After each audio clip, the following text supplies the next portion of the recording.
할렐루야! 오늘은 베드로 전서 강의 7번째 시간입니다. 베드로 전서 4장 1절에서 6절의 말씀을 가지고 우리 함께 은혜를 나누기로 하겠습니다. 예수님께서 이 세상에 계실 때 베드로의 모습을 보면 예수님께 대한 확신과 믿음도 있었지만 그의 성격은 매우 급했던 것 같습니다. 예수님으로부터 칭찬을 받기도 했지만 그는 급했으며 여전히 실수투성이었습니다. 그러나 그것은 베드로만 책망하고 판단할 일이 아닙니다. 베드로가 예수님의 하나님의 아들이시며 그리스도라는 것을 고백하고 바로 예수님의 입에서 나오는 말씀이 바로 영생의 말씀인 줄을 알았지만 그의 믿음은 여전히 육신적인 믿음의 수준이었습니다. 사실 베드로가 예수님을 가리켜 영생의 말씀이라는 이런 그 표현은 놀라운 표현입니다. 사실 이 말씀이 어디서 나온 것입니까? 예수님께서 요한복음 6장에 보니까 많은 제자들에게 너희가 내 살을 먹고 내 피를 마셔라. 너희가 내 살을 먹고 내 피를 마시지 않으면 내 안에 거하지 못하고 너에게 영생이 없다라고 말씀하지 않습니까? 계속 내 살과 내 피를 먹고 마시라는 이 주님의 말씀에 많은 사람들이 이해를 하지 못하고 이거 식인종인가 해서 참 예수님을 떠났다라고 성경은 말씀하고 있습니다. 그럴 때 예수님께서 제자들을 향해서 너희도 나를 떠나려느냐라고 묻자 베드로가 고백을 하죠. 요한복음 6장 68절 말씀입니다. 시몬 베드로가 대답하되 주여 영생의 말씀이 계심에 우리가 누게로 가오리까? 예수님을 가리켜 영생의 말씀이라고 표현을 합니다. 놀라운 표현 아닙니까? 아브라함도 하나님의 실제를 확신하고 하나님의 놀라운 역사와 능력을 경험하고 하나님께 대한 믿음으로 살았지만 그가 마음의 할례를 받기 전까지는 그의 믿음에는 한계가 있었던 것을 볼 수가 있습니다. 그는 하나님의 말씀을 육신으로 이루었고 그로 말미암아 태어난 자식이 바로 누구냐? 이스마엘입니다. 그의 믿음은 할례를 받고 나서야 온전해졌습니다.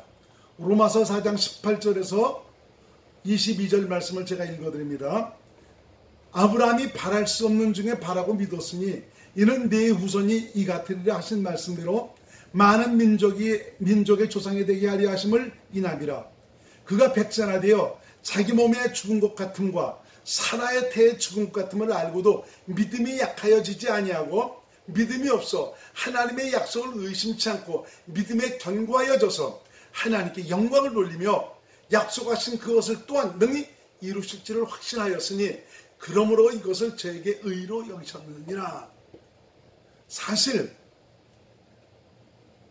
아브라함이 좀 이렇게 하나님께 대한 믿음을 갖지 못했습니다.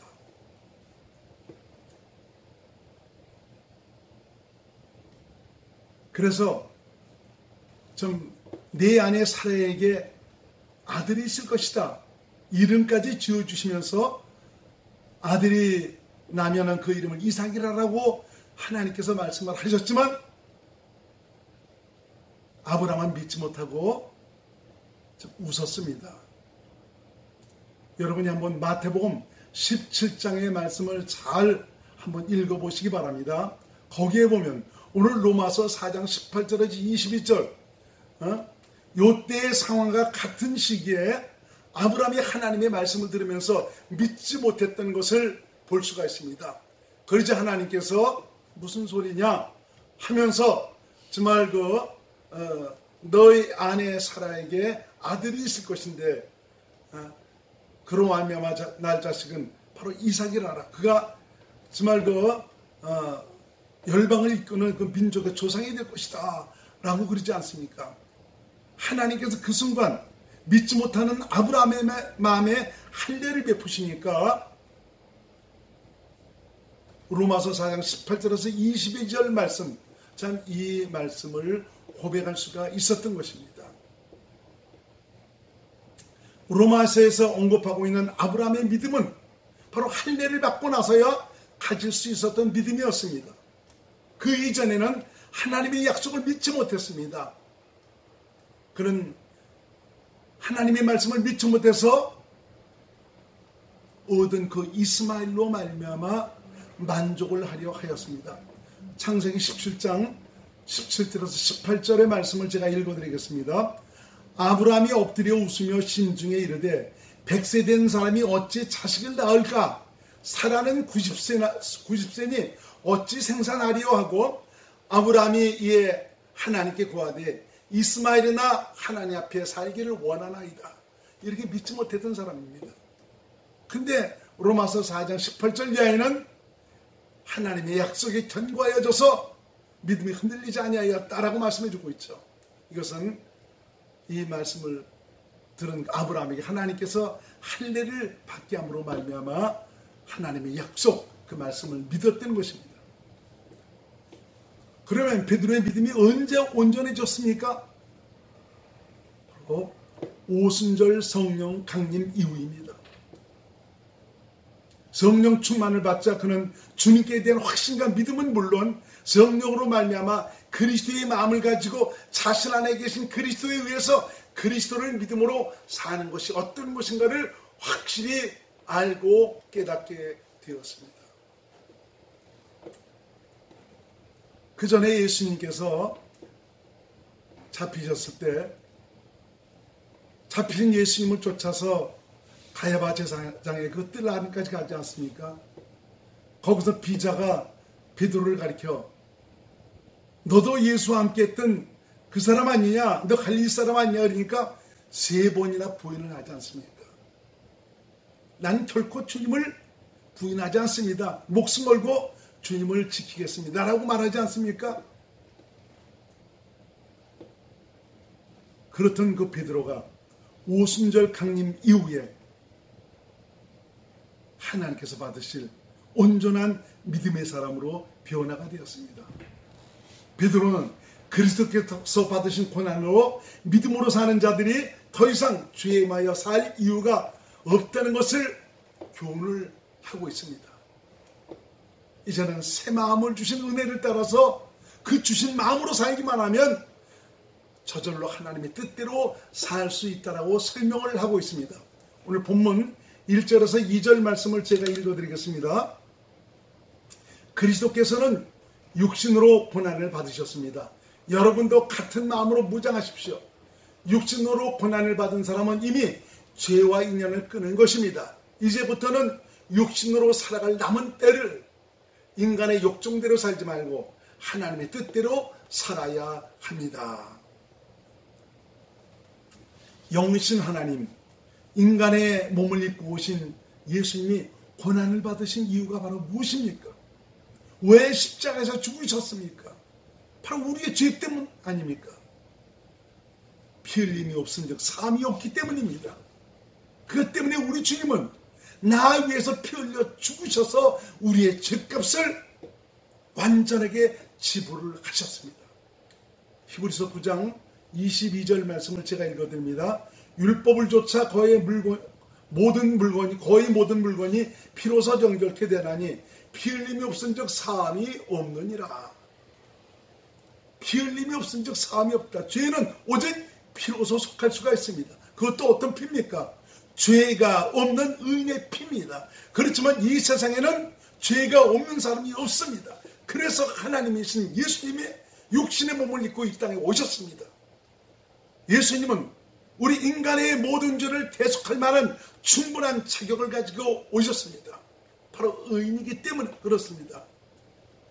우리 주님께서 흘리신 그 피는 우리 모든 인류, 저와 여러분의 모든 죄를 얼마든지 사해 주실 능력의 피입니다. 그리스도인은 예수님과 연합하여 세례를 받은 사람입니다. 곧 예수님과 함께 죽었다는 것을 의미하고 있습니다. 성경에서도 우리 옛사람이 예수와 함께 십자가에서 죽었다라고 말씀하고 있습니다. 예수님과 함께 죄에 대하여 죽은 자는 더 이상 죄에 매여 살 이유가 없습니다. 로마서 6장 3절로 7절 말씀을 현대인 성경으로 제가 읽어드리겠습니다. 여러분은 그리스도 예수님과 연합하는 세례를 받은 우리가 그분과 함께 죽었다는 사실을 모르십니까? 우리는 그분의 죽으심과 연합하는 세례를 받음으로써 그분과 함께 묻힌 것입니다. 이것은 그리스도께서 죽은 사람 가운데서 아버지의 영광으로 살아나신 것처럼 우리도 새로운 생명 가운데서 살도록 하기 위한 것입니다. 그리스도의 죽으심으로 우리도 함께 죽었다면 그분의 부활하심과 함께 우리도 틀림없이 부활하게 될 것입니다. 우리의 옛자, 바로 옛사람이 그리스도와 함께 십자가에 못 박힌 것은 죄에 매인 육체를 죽여서 다시는 죄의 종이 되지 않게 하려 하는 것인 줄을 압니다. 죄에 대하여 이미 죽은 사람은 죄에서 해방되신 것입니다. 여러분, 저와 여러분들이 그리스도를 믿음으로 산다면, 복음을 믿어 예수께서 하신 일을 받아들이고 믿어 주님을 내 안에 모시고 산다면 더 이상 죄에 매여 살 이유가 없습니다. 우리는 완전히 죄에서 해방된 사람들입니다. 종교적인 사람은 죄의 초점을 두고 살아가지만 믿음으로 사는 사람은 내 안에 계신 주님을 바라보고 살아갑니다. 오직 주님의 생명으로 살기 위해서 주님만 바라고 의지하며 살아갑니다. 예수님과 함께 육신의 고난에 참여한 사람은 이미 죄와 인연을 끊은 사람입니다. 이는 죄값으로 예수님 죽으실 때 함께 죽었기 때문입니다. 이 사실을 받아들이고 믿은 우리를 바로 성령으로 거듭나게 하셔서 하나님의 생명으로 태어나도록 하셨습니다. 성령님은 하나님의 생명에서 나오는 그리스도의 마음으로 살도록 우리를 가르치시고 있습니다. 바로 이 마음으로 무장을 하라는 것입니다. 그리고 이제부터는 육신으로 살아갈 남은 때를 육체의 욕망대로 살지 말고 주신 그리스도의 마음으로 하나님의 뜻대로 믿음으로 살라고 우리에게 권면하고 있습니다. 하나님의 뜻이 바로 무엇입니까? 하나님의 뜻은 우리에게 생명을 주셔서 영생의 삶을 살도록 하시는 것입니다. 어떻게 우리가 영생의 삶을 살 수가 있겠습니까? 영생의 주인이신 예수님이 오셨습니다. 예수 생명으로 사는 저와 여러분들이 되었습니다. 그러면은 우리 예수 생명으로 바로 영생의 삶을 살기 위해서는 어떻게 해야 되는 것입니다? 바로 이 영생의 삶을 살도록 인도하시는 분, 예수 생명으로 살도록 나를 가르치시고 인도하시는 분이 바로 성령님입니다. 성령님이 없이는 우리는 예수 생명, 내 안에 계신 주님으로 말미암아 주님을 믿음으로 살아갈 수가 없습니다. 그래서 저와 여러분들은 성령의 가르침과 인도함을 받고 살아야 됩니다. 성령님만이 우리를 예수 생명, 하나님의 생명으로 살도록 인도하시기 때문입니다. 여러분 안에 주님이 오셨는데 왜 주님과 함께 내가 살지 못합니까? 그분의 생명의 실제를 누리지 못하는 것입니까? 성령으로 살지 못하기 때문입니다. 성령의 가르침과 감동과 인도하심을 따라 살지 않고 내 스스로의 열심과 종교적인 그 열정, 내 스스로가 의문으로 기록된 성경에 기록된 그 말씀을 내 스스로가 지켜 행하는 참 이런 식으로 살고자 하기 때문입니다.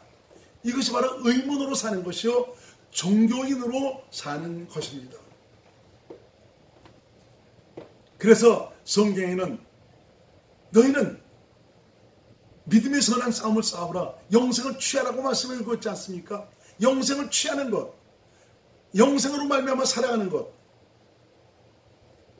이렇게 살도록 인도하시는 분이 바로 성령님입니다. 디모데전서 6장 12절로 14절 말씀을 읽어드리겠습니다. 믿음의 선한 싸움을 싸우라, 영생을 취하라. 이를 위하여 내가 부르심을 입었고 많은 증인 앞에서 선한 증거를 증거하였도다.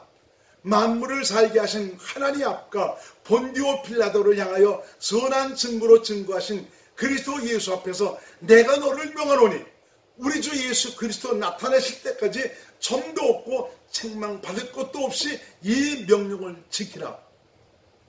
재림하실 예수님 오실 때까지 이 명령을 지키라는 그런 의미도 있지만 더 중요한 것은 내 안에 사신 예수님이 나를 통해서 자신을 나타내실까지 너의 영생의 삶을 사는데 최선을 다하라고 말씀하고 있는 것입니다.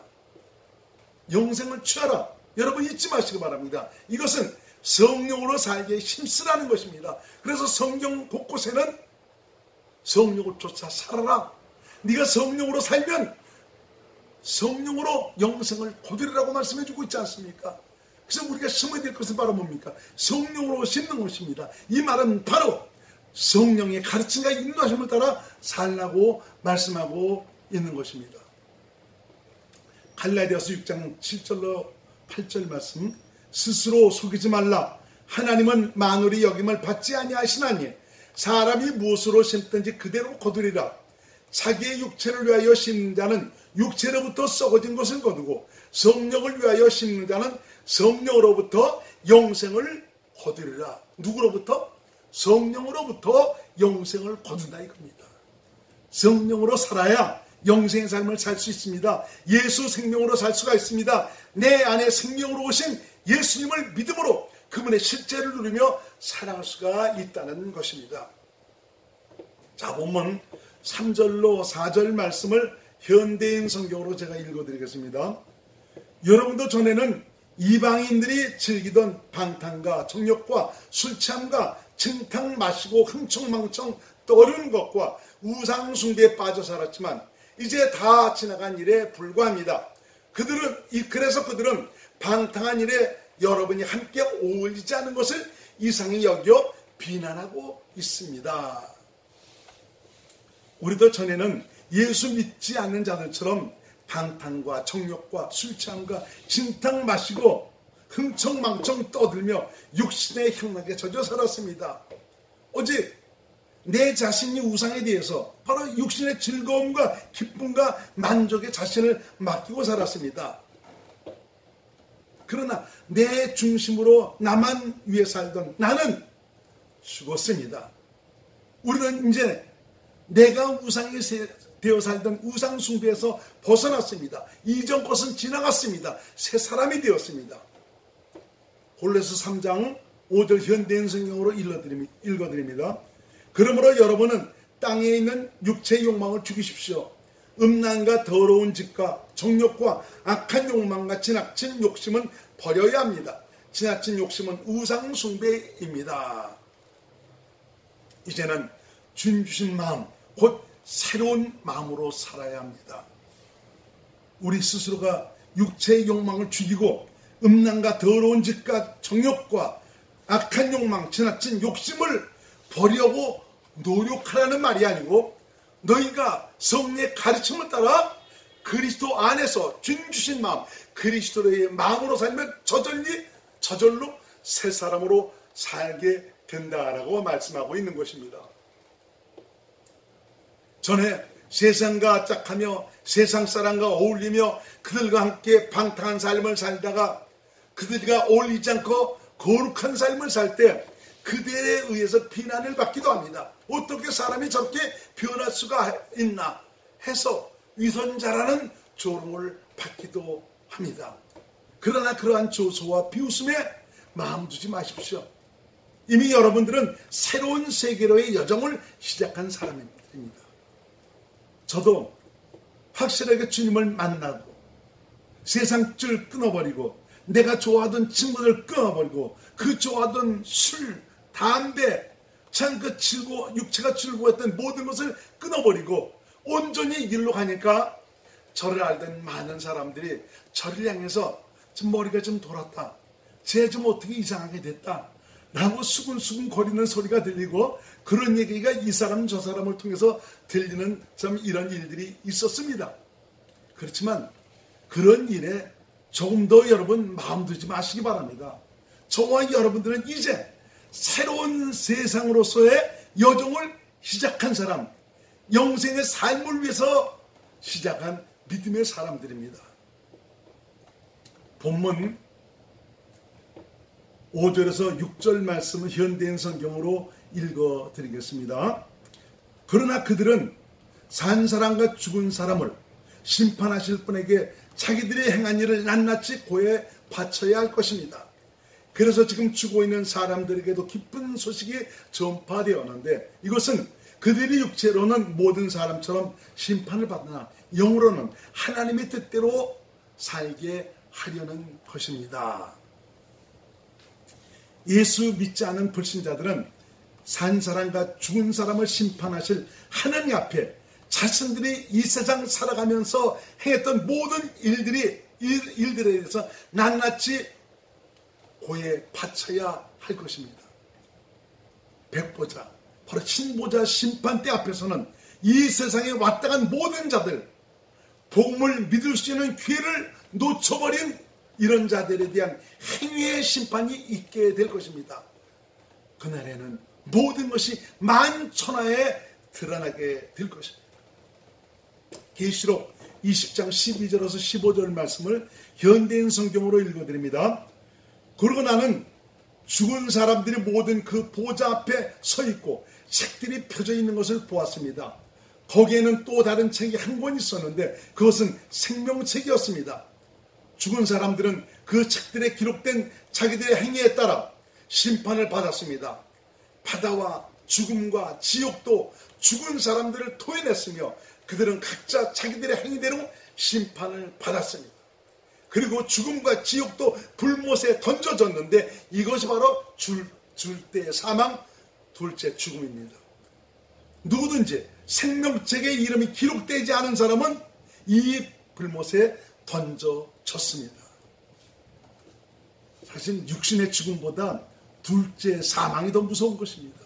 그것은 영원한 형벌, 불타는 지옥에서 살아야 되기 때문입니다. 어떤 사람들입니까? 기회를 잃어버린 사람들입니다. 복음을 믿을 기회를 줬지만 그 복음을 믿을 기회를 잃어버리고 저버리고 오직 세상의 육신의 즐거움과 쾌락을 위해서 자기만을 위해 살았던 이런 사람들이었습니다. 이런 사람들 모두가 행위에 대한 보응을 받을 것입니다.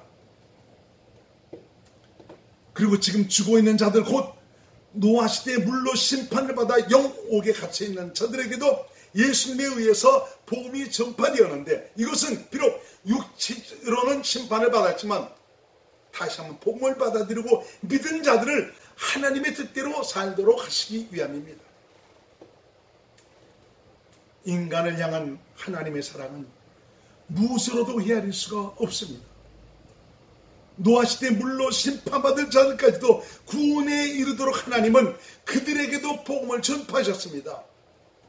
이렇게 당신의 지극하신 사랑으로 인간을 찾으시는 하나님의 마음을 깨닫고 주 앞에 돌아온다는 것은 놀라운 일이 아닐 수가 없습니다. 저와 여러분들은 그야말로 복받은 자들입니다. 한 번밖에 없을 기회를 확실하게 붙든 영생의 사람들입니다. 베드로 서신을 통해 복음을 믿은 그리스도인들에게 지금 무엇을 말씀하고 있는가를 깨닫고 그 나라를 상속받을 하나님의 자녀답게 주님의 온전하심과 같이 준비되었으면 좋겠습니다. 주님은 당신의 거룩함과 생명의 향기를 뿜는 믿음의 사람들이 되어 살기를 원하시고 있습니다. 베드로 서신을 통해서 주시는 주님의 교훈을 마음속 깊이 새기시면서 저와 여러분 모두가 영광이 멋지게 고린할 수 있는 귀한 믿음의 사람들이 될 수 있기를 주의 이름으로 축복합니다. 할렐루야!